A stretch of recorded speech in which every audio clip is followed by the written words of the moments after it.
प्यारे अधिवक्ता साथियों, सभी को हमारा जय सिया राम।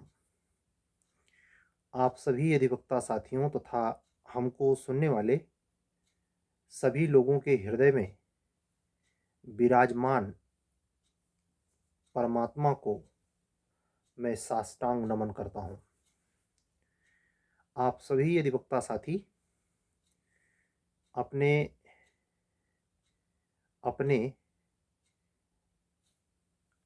लक्ष्य को लेकर कैरियर में जिन चीज़ों से पर डे जूझते हैं, उनमें आज एक महत्वपूर्ण बिंदु पे बात करना चाहूँगा कि कैसे आने वाले वैकेंसीज़ में फिक्स करके अपने माइंडसेट को किसी एक पर ही फोकस कर पाएँ, क्योंकि ये चौराहे जैसा करियर, चौराहे जैसा 4 स्टेट की परीक्षाएँ और उसमें अपने अकॉर्डिंग यानी आपकी क्षमता क्या है, उस हिसाब से जो नई संहिताएँ आ गई हैं, वो समान चुनौती देती हैं, लेकिन वो इतनी नई नहीं हैं कि बहुत बड़ी चुनौती दे पाएँ। उनका संबंध पुराने पड़े हुए लॉ से लगभग 80% मिलता है, जिसका नतीजा ये होगा कि जो सामान्य से विशिष्ट कोटे में पढ़ेगा, वो उसका उत्तर सही होगा और जो बिल्कुल नहीं पढ़ेगा, उसका उत्तर वो ये समझ लें कि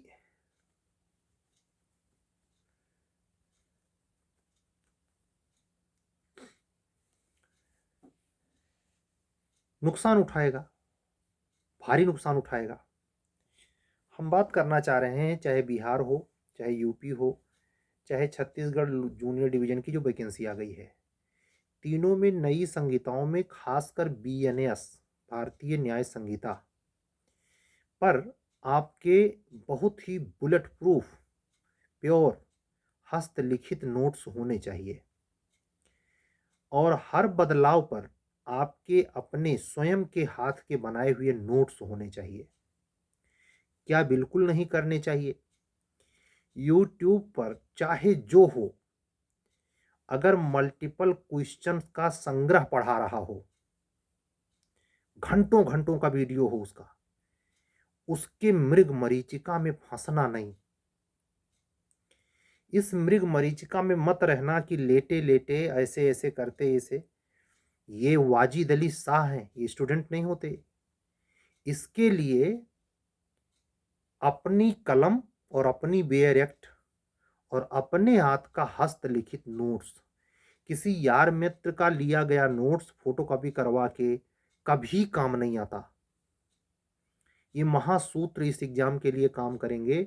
अगर कुछ नंबरों से आपका प्रीलिम्स, कुछ नंबरों से आपका मेंस पिछली परीक्षाओं में रुक गया था, ये काम अगर स्वयं कर लेते हैं और अभी कर लेते हैं मार्च के पहले, तो आप बेहतर स्थिति में आ जाएंगे।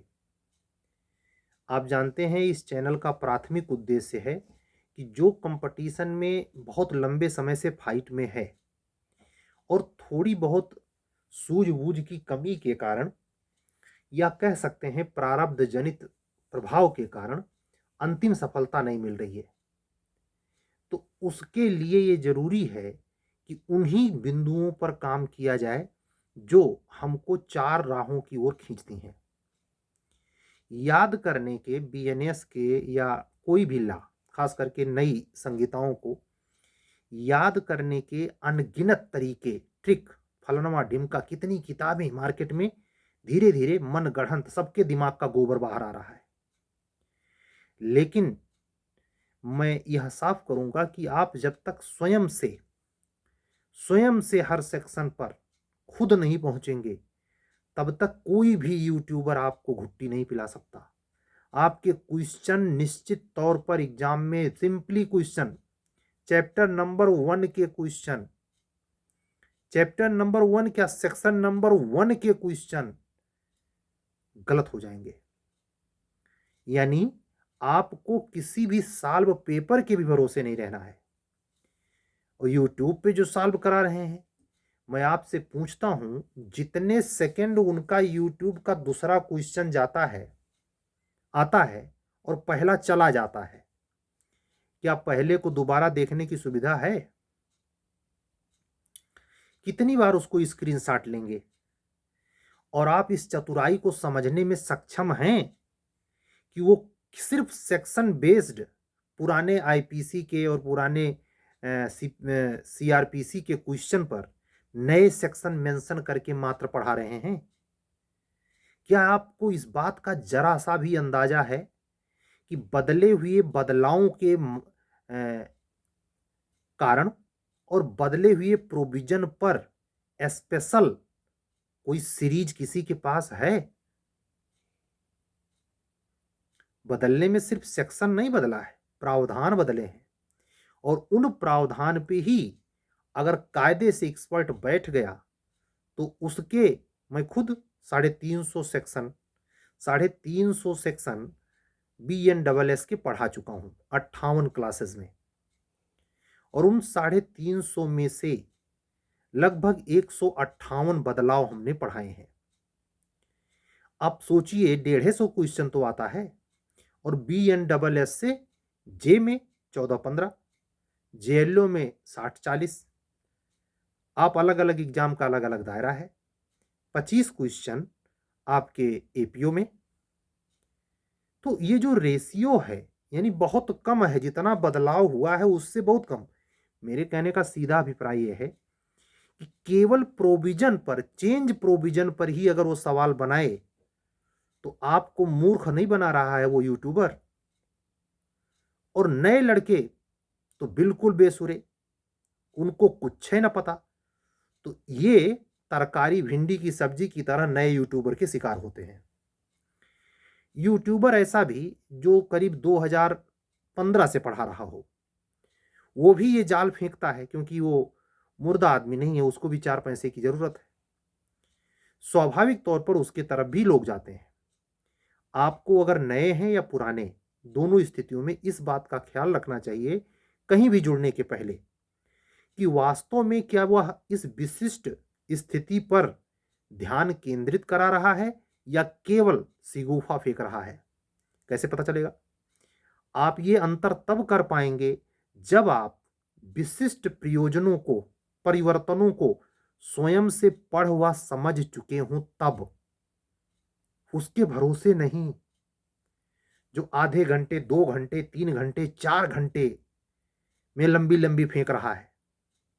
इसमें कौन से लोग शिकार होते हैं जिनको फिर मरना होता है, जो कई बार प्री नहीं निकाल पाए हैं, जिसका लाइलाज बीमारी हो जाती है, ओझा, सोखा, वैद्य, पंचर बनाने वाला, किससे किससे नहीं वो दवा लेता। यही हाल उन लोगों की है। और आप जानते हैं इस प्रतियोगिता में चाहे एपीओ हो, हायर जुडिशरी हो, लिमिटेड, बहुत ही लिमिटेड लोग सक्सेस पाते हैं, बाकी हारते ही हैं। उन हारने वालों में से कितने हारे हमारे तरफ आएंगे, कितने हारे वो खींच लेगा, कितने हारे वो खींच लेगा, इसकी होड़ मची हुई है। इनमें से हारे हुए में से कोई फाइनली सक्सेस में नहीं जाएगा, लेकिन उसके इनकम का जरिया जरूर बनेगा। हम आप सभी अधिवक्ता साथियों से जो मुझको सुन रहे हैं, इस बात पर जरूर अमल करें। और मैं पहली एग्जाम्पल देना चाहूंगा, BNS से टेस्ट करने में आसानी है। BNS से जो आईपीसी के जगह पर है, उससे टेस्ट करने में आसानी है। अन्यथा आप खुद सोचें, अगर आप खुद अपनी बेयर एक्ट खुद पढ़ते हैं, चिन्हित करते हैं, बदलावों से सीधे रूबरू होते हैं, बीच में कोई मीडिएटर नहीं है, डायरेक्ट पेमेंट हो रहा है, तो फिर मुझे नहीं लगता कि किसी भी प्रकार का सवाल कमीशन पूछे और आपका उत्तर गलत हो जाए। और ये जो लेटे लेटे हल करते हैं, जिससे मतलब लगता है कि इनके कंप्यूटर में, सॉफ्टवेयर में सीधे फीड है, वेयर एट का क्लाज नंबर, सब क्लाज नंबर, इंटरप्रिटेशन, वो जो हल कर रहा है और जो ऐसे ओरली बोलता है 10 minute, 10 second, 5 minute, 2 minute, 3 minute, 1 minute के लिए जो स्क्रीन पे दिखाई देता है। और एक नया चीज प्रचलन में है, इंग्लिश लिखा रहेगा और हिंदी वालों के साथ बर्ताव होता है वही से। सेम 2M दर्जे का, जैसे मतलब बेवकूफ है और वो खुद होशियार।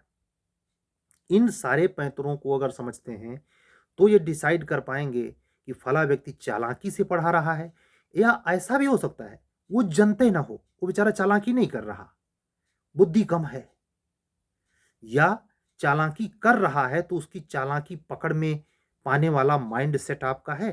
तब तक नहीं हो सकता जब तक आप सेल्फ स्टडी से उसको एक बार कम से कम अवगत ना हो जाए कि परिवर्तन आखिर हुआ कहां है। उस पे किसी के पढ़ाने से नहीं, स्वयं से पढ़कर कलम चले। इसीलिए कहते हैं अपना हत्था जगन न था।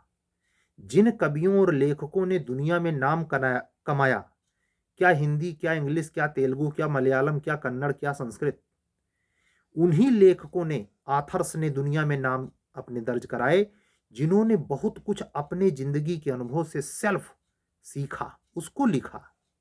किसी का कॉपी करके नहीं, किसी से सीख कर कर नहीं। यही चीज आपकी स्टडी में लागू होती है।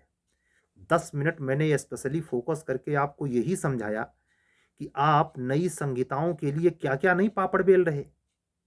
उनमें से पहला काम तो ये कीजिए कि आप स्वयं से हर सेक्शन, हर प्रोविजन, हर चैप्टर, हर चेंजेज पर अपने हाथ का लिखा हुआ नोट्स तैयार कीजिए और उसी को बार बार दोहराइए। किसी अन्य गाइड या एक से अधिक गाइड के चक्कर में अगर पड़े तो आपका बंटाधार तय है। बिहार एपीओ के लिए जीएस की जो स्तर की मांग बिहार एपीओ करता है, यकीन ना आए तो बिहार 32वीं का जीएस का मेंस का पेपर जो वस्तुनिष्ठ होता है, बिहार प्रीलिम्स का जीएस का पेपर, नेक्स्ट अभी जस्ट जो पीसीएस हुआ है बिहार, उसका पेपर उठा के देखो, समझ में आ जाएगा कि इसके लिए स्पीडी कैसे योग्य हो सकती है। स्पीडी पढ़ के कैसे बिहार निकल सकता है भाई? कौन मूर्ख है जो इसको सजेस्ट करने की सोच सकता है? इन्हीं सब चीजों पर आप गहरे में जब जाएंगे तो आपको समझ आएगा कि उस स्टेप को पाने के लिए ये सन 27वीं 28वीं बिहार जुडिशरी नहीं है। 27वीं 28वीं बिहार जुडिशरी नहीं है कि पूछा जाएगा रामायण की रचना किसने की, 5 स्टेट के मुख्यमंत्री का नाम बताओ। बकवास चला गया। बिहार कमीशन भी रोकने के लिए एड़ी से चोटी का जोर लगा रहा है। यकीन कीजिए, जो रिजल्ट आया, कुछ गिने चुने कोचिंग संस्थानों को छोड़ दिया जाए तो किसके बच्चों ने सिलेक्शन पाया है बिहार में भाई? कहां से वो जीएस पढ़े थे? क्या हिंदी मीडियम, क्या इंग्लिश मीडियम? इसलिए चाहे उत्तर प्रदेश में या बिहार एपीओ में जीएस के प्रसंग को निपटने के लिए आपकी स्पेशल तैयारी होनी चाहिए। कई बार इस पर डिटेल में चर्चा कर चुका हूं।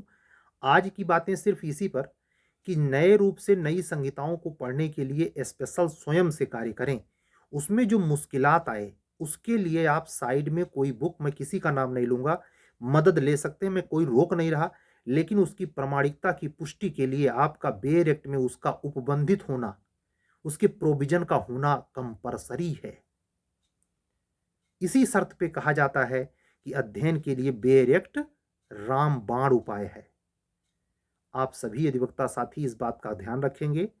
कल हम इसी वीडियो को यहीं से कंटिन्यू करेंगे और डिटेल में 40 मिनट की वीडियो रहेगी, जिसमें नई संहिताओं को और जीएस को, क्या बिहार एपीओ, क्या उत्तर प्रदेश एपीओ और जे में कैसे ट्रैकल करें, कौन सा ट्रिक अपनाएं, इसके बारे में हम डिटेल में चर्चा करेंगे। लगभग 40 मिनट की वीडियो रहेगी।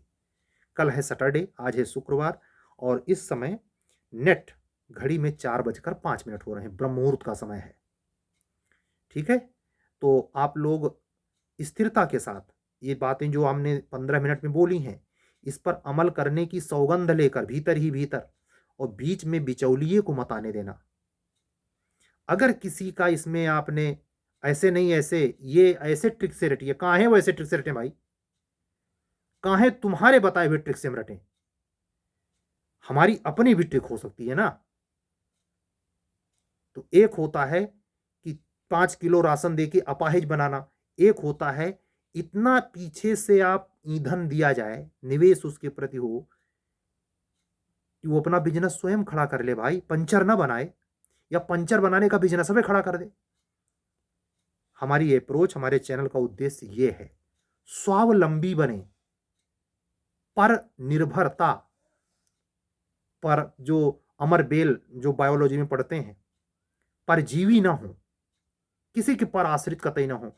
और जितनी आपकी उम्र बढ़ रही हो, इस पे तो और सावधान हो जाए। चाहे अधिवक्ता बंधु बहन, बराबर मैं अपील कर रहा हूं कि आप इन लोगों से बचें। नहीं, आपकी तैयारी का पूरा मटिया मेट करने के लिए ये सब फैले हुए हैं। आपकी तैयारी में से ये विश्वास पूर्वक कह रहा हूं, रिजल्ट कहीं का फाइनल आए, आपके पास कोई मैकेनिज्म नहीं है ये पता लगा लें कि स्पेशली ये शख्स क्या वाकई में पूरा अपने लॉ की पढ़ाई उसी संस्था में किया है जहां का वो खुद दावा ठोक रहा है, जहां के बारे वो पत्रिका में लिख के आया है। पूरा रिश्वतखोरी का जमाना है। पत्रिका का संपादक पैसे ले रहा है, कोचिंग चलाने वाला पैसे ले रहा है अपना चेहरा छापने के लिए, 2 लाइन बोलने के लिए। इन सब चीजों से उबरिए, लालच में मत फंसिए, जिंदगी को तहस नहस मत कीजिए। साफ सुथरे प्लेट पर जब आपके दिमाग में कुछ भी कचरा नहीं है, स्वयं से प्रयास करके तो देखिए। ये श्रम, ये निरर्थकता, ये श्रम की सार्थकता आपको निश्चित उस उद्यम तक ले जाएगी जिस पे सुभाषितानी कहती है, उद्यमेन ही सिद्ध्यन्ति कार्याणि न मनोरथे। इस पर अमल कीजिए। आज की बात यहीं तक। 15 मिनट की ये वीडियो जरूर है, लेकिन इसमें वो महासूत्र वाक्य है जो आपको आत्मनिर्भर ही नहीं बनाएगा, बल्कि वो आत्मबल से युक्त करेगा कि क्या प्री, क्या मेंस, क्या इंटरव्यू, आप निसंकोच भाव से अंतिम परिणाम तक पहुंचेंगे। एक बार आज का वीडियो बंद करने के पहले अपने नए सब्सक्राइबर बंधुओं से या नए अधिवक्ता बंधुओं और बहनों से ये अपील करते हुए कि अगर आप मुझसे जुड़ना चाहते हैं, हमारे द्वारा चलाए जा रहे टेस्ट सीरीज कार्यक्रम या क्लासेस से जुड़ना चाहते हैं, तो आप मेरे व्हाट्सअप नंबर 7705090393 पर व्हाट्सअप करके जुड़ सकते हैं। आपका स्वागत होगा। और आपको आज का वीडियो बंद करने के पहले देश के पूर्व प्रधानमंत्री स्वर्गीय मनमोहन सिंह का आज के ही डेट पे लगभग रात में निधन हो गया है। उनके लिए, उनके विद्वान व्यक्ति और मूर्धन्य एक प्रकार से विचारक के लिए संवेदना व्यक्त हुए, मौन रखते हुए और आज की टोटल बातें भगवान हनुमान जी को निवेदित करते हुए कल मिलने के पक्के वादे के साथ चलता हूं। परमात्मा मनमोहन सिंह जी के निधन पर, देश के इस राष्ट्रीय शोक के अवसर पर आप सभी अधिवक्ता साथियों के साथ 2 मिनट के लिए आंख बंद करता हूं और कल फिर मिलूंगा। तब तक के लिए सत्यमेव जयते। शुभ रात्रि।